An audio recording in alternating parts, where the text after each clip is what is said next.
Hey guys, welcome to the 5th episode of our Big Book series. And today we're going to be talking about something I'm super excited about, dude. The 12 steps. Perhaps the most important thing in the entirety of the Big Book, the basis of our entire program, and the entirety of AA, CA, NA. All of these things are going to have this on the wall. Super important. So I'm really ready to get into it. Okay, so to start, what is the first step? Exactly, we admitted that we are powerless over alcohol or other drugs, that our lives have become unmanageable. And so what is this saying? It's saying what I've been saying in all the other episodes, that the first thing you must do to recover is to realize you need to recover, right? If I have cancer, but I have no earthly clue I have cancer, I have never gotten a CT scan, I've never got a PET scan, I never got a biopsy, nothing happened.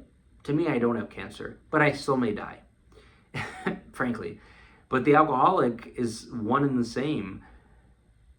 To be an alcoholic does not mean to know you are an alcoholic. Most people go a long time without knowing that they are alcoholics because casual drinking is so embedded into the culture, and the line between alcoholic and somebody who just drinks on the weekends can be small sometimes, right? And realizing powerlessness is not always the easiest thing. And that's why the first step is admitting that you're powerless over whatever you're powerless over. And unmanageable, what does that mean? That means unmanageable by yourself, right? That means if I had to stop drinking, can I do it and never drink again? If I had to stop smoking weed, can I stop smoking weed and never smoke it again? That's what that means. Unmanageable to you, I think, is a very important distinction.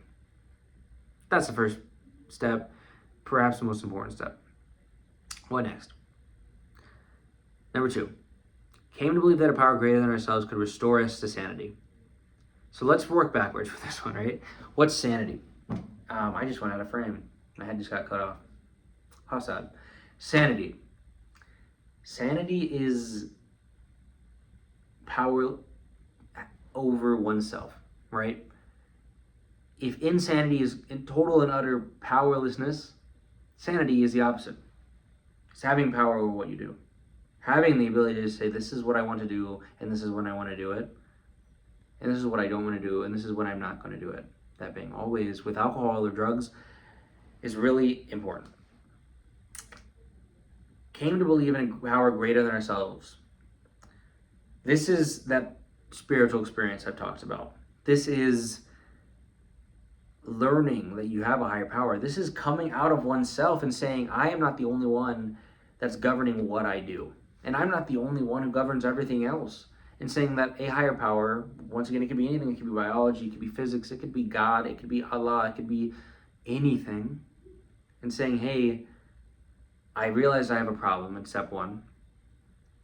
And I also realize that I can't manage this and be okay alone. But perhaps I could restore sanity through something else, through this thing that's greater than me. And I truly believe that if one believes that that could happen, it will. So those are the first 2 steps. Very important. Number 3, made a decision to turn our will and our lives over to the care of God as we understood Him. So it's a conscious decision to live your life in accordance with this higher power. The second step is amazing. Realizing that there is a higher power that can restore you to sanity is one thing, and it's vital. But it is useless alone. Without the third step, knowing there is a God and living, or knowing that there's a higher power and living in accordance, are very different. And so the third step says, you are actively saying, hey, I'm giving my life over to this higher power as I understand him, or her, or it, or whatever. It doesn't have to be gendered, of course. And saying, if I'm going to restore sanity in myself and in the world, I must turn my life over to this higher power. And the phrasing in this that I think is super important is, as we understand him. And it uses the word God, but then it also puts the asterisk of as we understand him, right? This isn't a Christian God. This isn't a Judeo God. This isn't any of these things. It's just God. Whatever, it could be the wind. Praying to the wind. I don't know. Do what you want to do.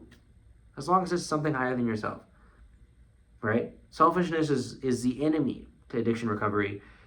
And I think it's pretty cool. So we have these first 3 steps where you realize you have a problem, you come to a conclusion that you need a higher power, and then you make a decision to live in accordance with said higher power, whatever it is. Yeah? Okay. 4. Made a searching and fearless moral inventory of ourselves. The 4th step is really freaking hard, dude. People will spend months on the 4th step. It is terribly difficult and terribly hard and terribly hard on oneself, and is taxing. Period. Yeah, we get in right there. It just is, right? What does searching and fearless mean? Searching means you're going out of your way to be entirely aware of what you did and what mistakes you made under the muse of alcoholism and under the muse of alcohol. And so you're looking for all of these things. You're not just saying, I know I did this, and though I'm going to make repentance on that and everything's fine. That's not all that's happening. It's searching and ensuring that you're covering all bases, that no resentments are left behind, that you are truly looking at every part of oneself, even the parts that you are not even aware of in the beginning, and saying, how can I fix this? What is wrong with this? How is this good? How is this bad? Who am I? And who was I under the muse of alcohol? So it's looking at that influence and saying, how did that affect me? The second word, fearless. What does that mean? It means you're not afraid of what you did, because you know there's a higher power that exists, will exist, despite what you did and despite anything that occurs in this moral inventory. And so all of these steps have to build off of each other. And that's why the 4th step happens after you've had this spiritual experience, because how is one going to be fearless with their actions in themselves when they're not even recovered? It's hard, but with a higher power, it's possible. Absolutely it is. I think it's pretty cool. Okay, what's the 5th step? 5th step is another banger. It's another hard one. It's admitted to God, to ourselves, and to another human being the exact nature of our wrongs. And so this is where having a sponsor comes into play, right? Not the only place. Of course, a sponsor will guide you through all of these steps and is necessary. But this is a big part, right? Admitted to our higher power is the first thing. That is perhaps the easiest one out of all of these. For a lot of people. It's no hard fast rule, of course. It's individual. But admitting to a higher power that you made mistakes tends to be easier, because you don't have to look the higher power in its eyes, and you know the higher power isn't going to do anything, isn't going to stop loving you or stop caring for you or stop governing the way your life is because of these things. Then to ourselves. That one's hard. Looking yourself in the mirror and saying, I made these mistakes and I'm not proud of them is hard. Responsibility is hard for every single person alive since the dawn of time. When cavemen bonked their wives over the head with a stick, man, now the old ball and chain is not doing so hot. Now you feel bad. And even cavemen, would probably, I don't know, have a hard time being responsible for this. I'm pulling stuff out of my butt. But my point is, it's hard. And then finally, to another being, to another person. That's hard because then you're met with judgment, potentially. And that's the role of having a really good sponsor comes into play, of listening and hearing and not judging. It's like that trend, we listen and we don't judge. That's really important, because it's really hard to admit your wrongs to somebody. And guilt creeps in even more when you're saying what you did to somebody else. And that's hard. But these are absolutely necessary, in my opinion, to establish the you under the influence and the you without it. Because oftentimes the addict and the addict without their addiction of choice are not the same person.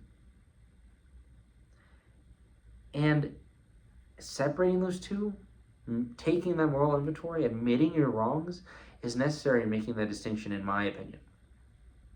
And so I think it's really important, but it's also damn hard. Okay, 6. We're halfway through, sort of. We're entirely ready to have God remove all of these defects of character. This, in my opinion, is an extension of steps 2 and 3. Why is it an extension of steps 2 and 3? Because not only are you acknowledging a higher power, not only are you acknowledging that your powerlessness should only be to this higher power, not only are you doing those things, but you're also giving yourself to this higher power to remove your character defects that led you into alcoholism, into powerlessness. Right? And that's hard. But it's necessary. 7, it goes along with this. Humbly ask him, her, it, higher power, to remove our shortcomings. Yeah. So these are not just shortcomings in terms of I made a mistake, I bonked the cave woman on the head, oh no. It's also shortcomings in a moral and an ethical standpoint, right? And these steps 6 and 7 are completely and utterly necessary to ensure a long, thriving sobriety. They always will be too. And that's simply true. And it's simply incredible. Because honestly, these things are not in your hands, and I think that's really, really reassuring. You don't have to fix yourself. God has to fix you. The thing in the sky, the wind, whatever it is has to fix you. And giving yourself up to that and just letting things be okay is amazing. It's wonderful. And you may be asking, well, these things aren't going to happen magically, are they? Like, no. But admitting a powerlessness to something that isn't alcohol and that is instead a higher power takes the burden off of you, man. And I think the majority of people know how to be good people. And I think the majority of people are inherently great. But alcoholism takes that greatness away. And without a higher power, you can't regain it. It won't happen. 8. Made a list of all persons we had harmed and become willing to make amends to all of them. This goes along with the 4th and the 5th steps. You know your wrongs. Your wrongs have people attached to them. They're not empty actions. They're not things that affected nothing. They did not affect the sun. They affected the people that you spend your days with, that you spend your life with. And so not only at this point in the program have we accepted that that's true, but we've also said, hey, I'm going to make amends to these people and I'm willing to do it. There's a reason just becoming willing is a step in itself, because it's hard. It is damn hard, and it will stay being damn hard, because looking people in the eye and say, I messed up, is hard. It just is. That's why the 5th step is hard. That's why the 8th step is hard. That's why all of these things are hard, because it's coming to terms with the things you did, or maybe, didn't do. And that's hard, because they can't be undone, even though you've changed, even though you're at this point in recovery, right? And it's hard. I mean, it must be. Nothing's easy that's worth doing. And this is truly difficult, unless I think it's really damn worth doing. Next, make direct amends to such people whenever possible, except when to do so would injure themselves or them or others. And so this is saying, sorry. This is saying, I don't know what was over me. Or saying I do, because, you probably did. And saying, hey, I messed up. I effed up. Whatever you want to say, right? And making amends. And this is so important. And I think it's free, too. Knowing that the moment you say that, it's in the hands of the higher power. The moment you make those amends, the reaction, the future is all in the hands of a higher power, and you've let go of your past, which is the only thing you have control of in this situation is how you're reacting and how you're thinking about yourself. And letting go of those of those things, of the mistakes you made, and making amends and making them as right as they could possibly be is amazing. And it's freeing and it's wonderful, but it's also still very hard. And this is, why sponsors are so helpful, because they've done it. And they know how hard it is. And they have that empathy that's so incredibly foundational to this whole program. And they have that fellowship. And they have all these things. And they can help. But it's freaking hard. 10. Continue to take personal inventory. And when we are wrong, promptly admit it. So this is taking all these things we've done and putting them in the context of no one's perfect. The alcoholic who doesn't drink is not perfect. They don't suddenly become this moral pillar of the community who does everything completely perfectly and does not make any mistakes. Not being an alcoholic, not drinking as an alcoholic does not make one Jesus, does not make one this perfect entity. It doesn't. And so it's living by all the things you established in the first 9 steps. Right?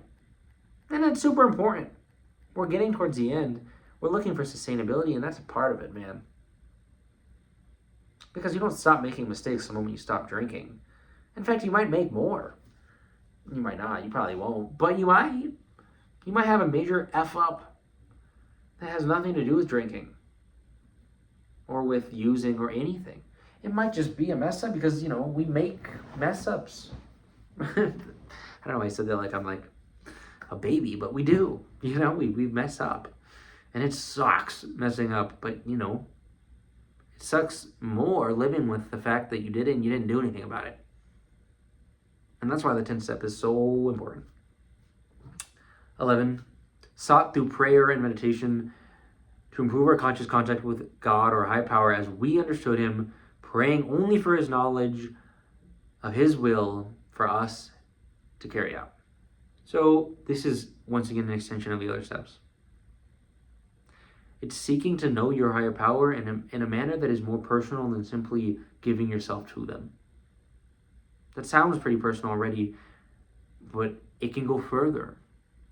Asking what this higher power's will is. Asking what you believe truly they want from you.